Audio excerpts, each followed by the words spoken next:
Thanks for listening to the Tech Tools for Teachers podcast, where each week we talk about a free piece or two of technology that you can use in your classroom. I'm your host, Shannon Martin. I'm a middle school teacher, technology coach, and personalized learning coordinator for my district. And what up, what up?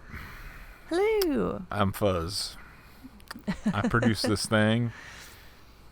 Yes. And this week is such a cool set of tools that I've been playing for hours. This is true. Well, at least the last, half an hour. The tuck in the child time. You tucked in the child. Thank you very much. I appreciate it. And I, with the exception of trying to calm down the puppy for a good 5 minutes, was down here trying to make some music. Music. So we've never done a full podcast on music tools. I think we've mentioned a few here and there. Yeah. Under creating or art or those types of things. But this week's pretty cool. It's all about that bass. Oh, yeah. See? Look at you, Megan Trainer. Look at you, personalized or technology trainer. We are talking about music tools this week. Yeah. And they are not just for music teachers. Any teacher can incorporate these music tech tools into their classroom. Or if you want to, sit around if you're not a music and teacher, play. and you're like, hey, I need these kids to be busy for 15 minutes or whatever it might be. Mm-hmm. These tools will keep them busy. Mm-hmm. Indoor recess. Yes. Cold weather days. I know our kids have been starting. I have kids have this week it got cold, so I know they had indoor recess.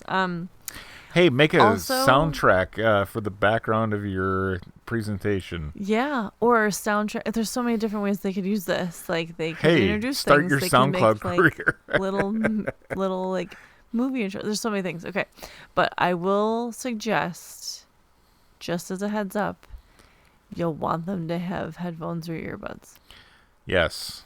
Because all of these tools are so fun, but if there's more than one person playing them at a time, yes, it'd get really loud. So headphones and earbuds are a needed supply for this. For your own so side. they are all actually kind of visual too, though, which is cool. They're visual art music things. But anyway, so music. We are on to music this week. I'm so excited. Me too. Also, we had the little child cranking out on one of these websites today, and she had her headphones on and she was bopping around. She's like, look at this, listen to this, it's all in rainbow colors. Oh my goodness, all the sounds at once, which is everything at once when you have all the rainbow colors happening. So our first one is the one that she was playing in today, and it is called musiclab.chromexperiments.com/song-maker. Now there are several music tools in the Music Lab Chrome experiments.com. So there are several, but we are focusing on the Song Maker because you can do a lot with this one, and it's very easy to understand. The 5.5-year-old was playing around on it. She's in kindergarten, so kindergarten on up can figure this one out. You're gonna have a good time. It's cute. Okay, so musiclab.chromexperiments.com/songmaker or just songmaker is a tool where you get this cool little graph, and on the bottom you've got your usual play button, and then you realize what you can do. And I don't know if I should turn my sound on or off for this. You're probably gonna hear me play as I'm playing, but you should. You can kind of hear. Yeah, turn it up. You want me to turn it up so you can hear?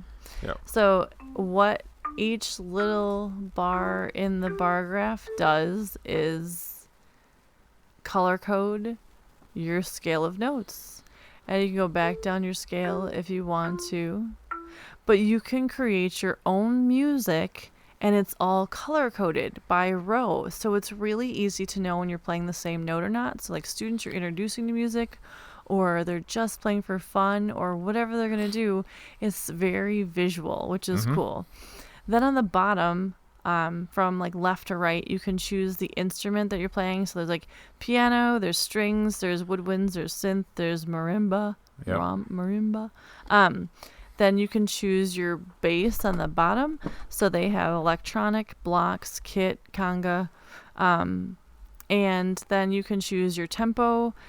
And so that's like the left-hand side. And so if I throw some bass in the bottom of this scale that I just wrote, and then I'm going to hit play. I hope this plays and you can kind of hear it. So it just plays a scale and it keeps on going. So it will run through all of your lines and it will repeat. And it will keep repeating. Yeah, it's like 4 bars and then it loops, right? Yeah, but then you can adjust it while it's repeating. So I just put a really horrible chord in there, so I changed it. So you can constantly change and adjust, and all you do is double click. So you click on it, and then it colors in, and you click off it, and the color goes away, which means that your note goes away. Now imagine listening to that if all of your kids were doing that without headphones. Right. So yes, headphones. That's headphone day. So what she did is she colored every single block of every single row, so the entire thing was rainbow pretty. Imagine pushing all the keys on your keyboard at once. At once. And then she figured out, she's like, oh, if you click on it, it takes it away. And there's a little restart button in the upper right hand corner. And then there's also some things you can add to it. So there's a mic where you can sing into it, and if you sing, it will add the notes in according to your voice, which is kind of cool. And then there's different settings down there where you can change the length of bars, how many beats per bar, split beats into, you can do scales, so major, minor scales, start on middle C, your range. So it also goes through like music basics, which is cool. Yeah, that's cool. And you could use it for math, because if you're like breaking down and doing the math in the parts, you could use this in math class too. Yeah. Like there's so many ways you could use this besides just playing for fun. Mm-hmm. But you could use it in math, and you could use it in music, and you could use it in just a variety of ways of creating. You can undo note by note if you don't want to double click things. And when you've created this beautiful song, I'm going to swap it out to like piano, maybe it'll sound better. No, it's pretty bad. But you can create this cool song, and then when you're done, you click save. And then what's cool is it gives you a link. So then you just have the link to go share your song with somebody. Sure. So it's really very user-friendly. You're also able to download it into a WAV file if you really want to. If you create something that you want to, add into something else, you can. Right. And drop it into like a movie editor or something. Yeah, or even just, background music, or if you're making like a little, like book trailer, sure, those types of things. You can use it anywhere. But what a cool way to have kids create music in your classroom, and you don't have to have instruments. And they can so that's swap from things Google? out. It's Chrome Experiments. Oh, Chrome Experiments. It's okay. Chrome. So musiclab.chromeexperiments.com/ and then it's Songmaker.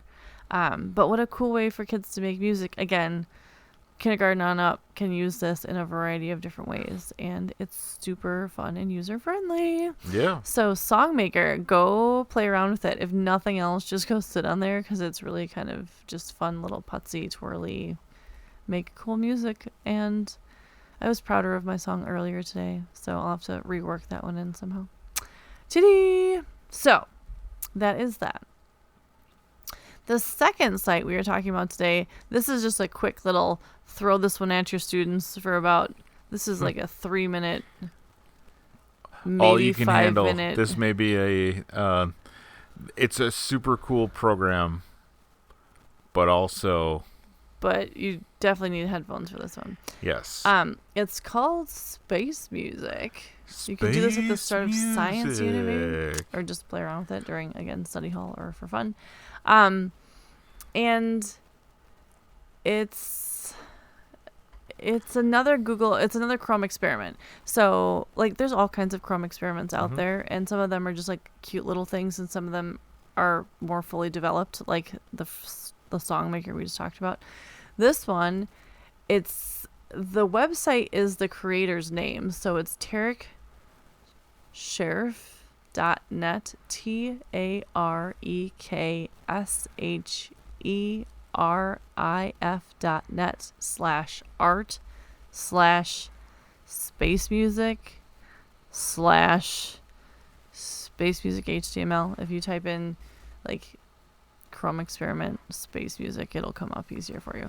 So this one, what you do is, and of course all the links will be on our website because it's easier. That's what we do. But it looks like stars, and then you just click your mouse because there's no real directions. You have to kind of just play around with it. And so wherever you click on your screen, I should probably turn this down as I'm talking. So wherever you click on your screen, a planet shows up and it orbits, which is cool. Around the center of the screen. Yeah. But when you add, each time you click the mouse, another planet shows up. And whatever space you're in, that's the note that is held by the planet. Right. So if I the click farther a little, away you get, I think it's the higher the pitch. I'll tell you in a second because it's good. Yeah. So if you can kind of hear that in the background. So if you click a planet, the first planet will sound like really pretty. It's like a flute. Yes. And then you add the second planet in. And then each time you click your mouse, another orbiting planet starts playing music. Right. Well, it's fun for like if you had like 4 planets in. And then when you have the clickers and you just start like hammering on for the kids that say it's not working, and then they decide that they're going to click pretty soon it sounds like a horror 1,000 times. Right. And you have all these planets swirling around and they all make their sounds. But it is cool because you can get such a sense of how music works. Like if the notes are repeating, it holds the note, you know, and the way things are spaced out or the way they're played and low to high and whatnot. So it's cool to play around with. There's not like a save, or you can always reset. There's like a little reset button, but basically you just make the planets make sounds and you can twirl around your solar system, and it's kind of cool just to play around with. The kids are going, I did it. You just want to sit there and hammer out to see how many little planets make a circle and they go, and they make this like sound. But it's cool, and it's a cool way to explore sounds and kind of experiment things with very low. Like your input is clicking. Yeah, it's not like you don't have to do chords like the other Chrome experiment we looked at. You were doing chords and putting together music. This one is just very like click and play, but it's just kind of cool. You can still make some cool art, like music art with it. But yes, if you're like strategic about where you place your planets, it sounds really pretty. Now, does that one have a record function as well? This one doesn't. This one you just play around with, and then you hit reset and you do it again. Cool. But yeah. So it's cool. It's just that one's very light and low pressure. Again, headphones. Earbuds. You need them. But cool. Just cool ways to explore music and expose kids to different sounds. The last one we have is Sampulator. It's like simulator, but it's sampulator. And this one I would recommend. It's like the first two can definitely be like anybody. Yes. Kindergarten through anybody. K plus. This one, Sampulator, I would definitely go with older. Okay. Sorry. So I would definitely go with older students. Just because a couple of things. It's gonna take keyboarding skills to play it with some accuracy. Right. And because of not like content, but there is like a heads up there's sound effects on there, and one of them is a gunshot sound. So just being like aware that this one's made for older kids to adults, not that the little kids couldn't play on it, but that would be something that you should just be aware of before throwing this one at your kids. And so, but the music that can be made with Sampulator is so cool. It uses your keyboard. So you go to Sampulator, SAMPULATOR.com, and you go to Sampulator.com, and your keyboard, like your physical computer keyboard, becomes kind of like a mixer almost. It's got all the sounds and keys, and there's some guitar in there, and then there's some other sound effects, and there's like people like yeah and Another hey, one. and yeah, different things you can like throw in your mix while you're playing. Oh yeah. And so this one is cool because it definitely uses like a little more skill to make it sound like real music.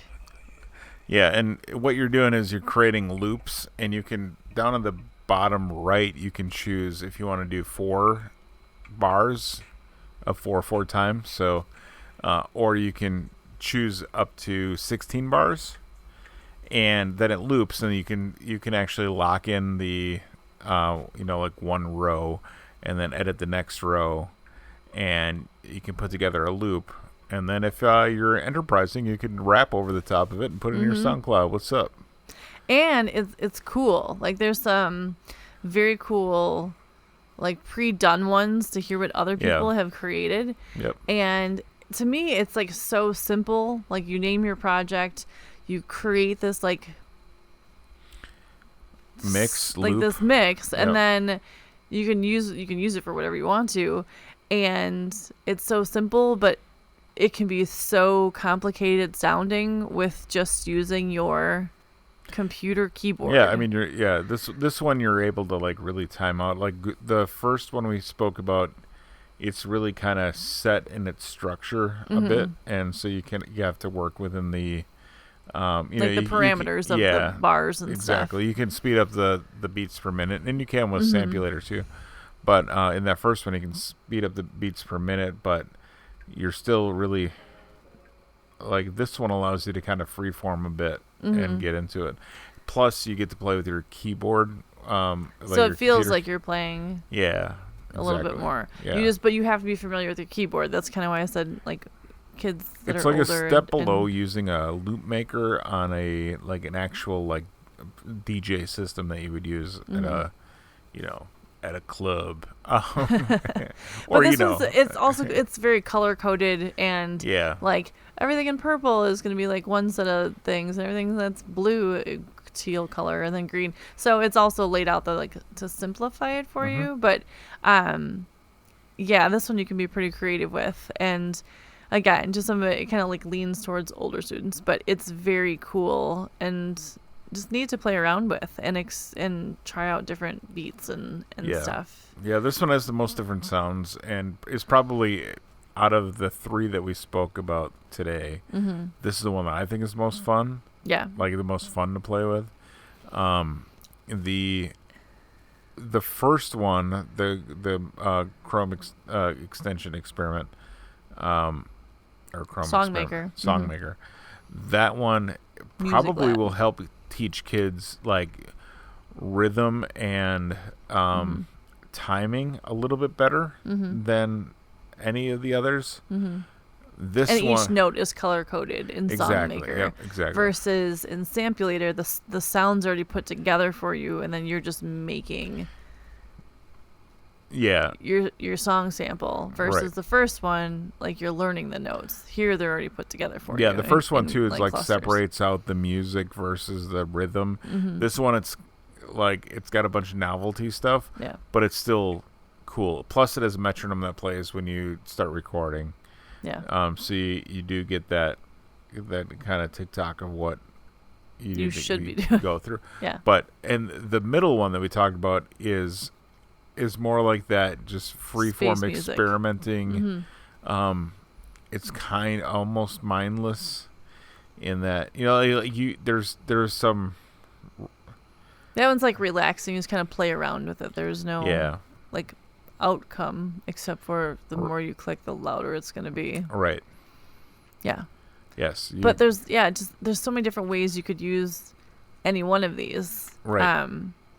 And again, not just in music class, but like there's so many things these music creators can be used Yeah. for. And this one as well. So the first one, the Chrome Experiment Songmaker and then Sampulator, you can save both of those too. So both of those where you're creating your soundtracks, you're able to save both of those. You can save this project on Sampulator as well and then have access to it. So that's pretty cool. Do you think these have brain break qualities? Brain break, well, absolutely. Yeah. Yeah. Cool. Like you can take a pause and be like, hey, we're going to do this. We brain break still with my Bomomo and those art ones Oh, that yeah, we talked sure, about. sure. Just another way to but- break them up. And break up the day and throw something different in. And then, like I said, you can tie these into any subject. If you're throwing some science at them or throwing some, math at them or, creating music to go with a book that you're reading or computers class when they can, create songs using various things. So sure. I think they can be used and applied in pretty much any content area.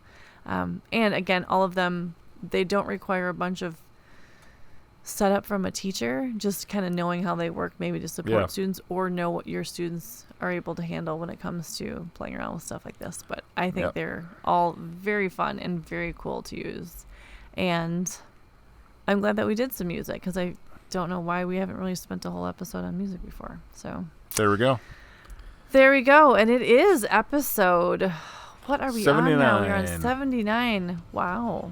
Here we go. Cool. I don't have any cool anecdotes for the number 79. So Nope. There's nothing. Cool. Well, thanks for tuning in. This has been the Tech Tools for Teachers podcast. If you ever have any questions, you can find me on Twitter at SmartInWI or on Facebook. You can always check in with us there too. And if you want to get more information on the links to the technology discussed in this episode, visit smartnwi.com. New episodes each week. Thanks for listening. Go educate and innovate. the ideas and opinions expressed in this podcast and the Smart and WI website are those of the author, Shanna Martin, and not of her employer. Prior to using any of the technologies discussed on this podcast, please consult with your employer regulations. This podcast offers no guarantee that these tools will work for you as we've described, but we sure hope they do. Have fun making some music, and we'll talk again next week on the Tech Tools for Teachers podcast.